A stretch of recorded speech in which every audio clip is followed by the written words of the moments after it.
रहीम दोस्तों, मलिक सिराज अहमद आपकी खिदमत में हाजिर। आज का हमारा प्रोग्राम राजनपुर में होने वाले ज़िमनी इलेक्शन से मुतालिक है। राजनपुर के कौमी असम्बली के हल्का NA 193 में सरदार जाबिर खान की वफात से जो नशिस्त खाली हुई थी, उसके ऊपर दोबारा ज़िमनी इलेक्शन होने जा रहा है। 26 फरवरी को यहाँ पर पोलिंग होगी।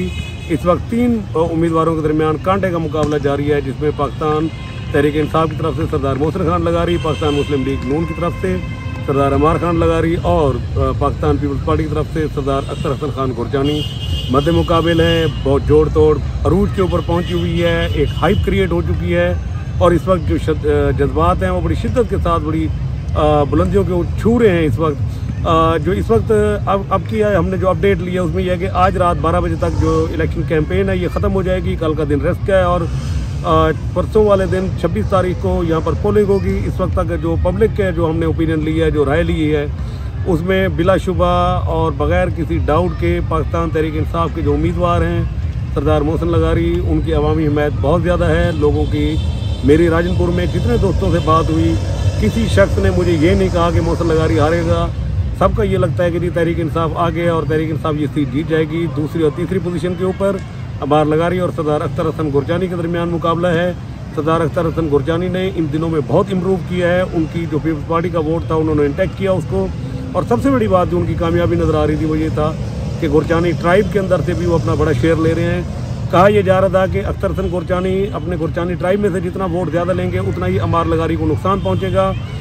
इसकी निशानी ये है कि कल हसाम गुरजानी वो भी शेर अली कैंप छोड़कर अख्तर हसन गुरजानी कैंप के अंदर शामिल हुए हैं, तो यकीनन इससे एक छोटा सा गुरजानियों को एक झटका लगा होगा और अख्तर हसन गुरजानी की कैंपेन को एक तक़वियत मिली होगी।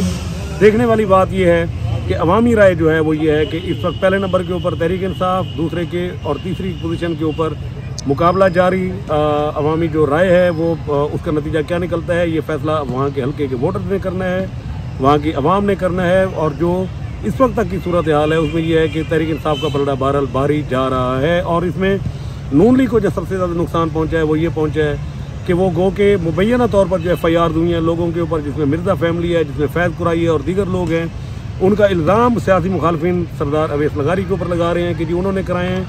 अब मुस्लिम लीग के कैंप का क्या कहना है, ये तो उनका मौक़िफ़ भी है कि ये पर्चे उन्होंने नहीं कराए, और PTI का मौक़िफ़ भी है कि ये पर्चे उन लोगों ने कराए हुए हैं। तो इसका बहरहाल एक कहीं ना कहीं नुकसान पहुंचा है और नून लीग की कैंपेन को। वो कि इसका फैसला भी इलेक्शन के बाद ही होगा कि इसकी हकीकत क्या थी असल में। बहरहाल इस वक्त तहरीक इंसाफ जो अब तक की इत्तलात है अवामी कि तहरीक इंसाफ सबसे आगे जा रही है। इंशाल्लाह कल एक नए वीला के साथ और फिर 26 तारीख की शाम को दोबारा आपकी खिदमत में हाजिर होंगे। तब तक के लिए इजाज़त, अल्लाह हाफ़िज़।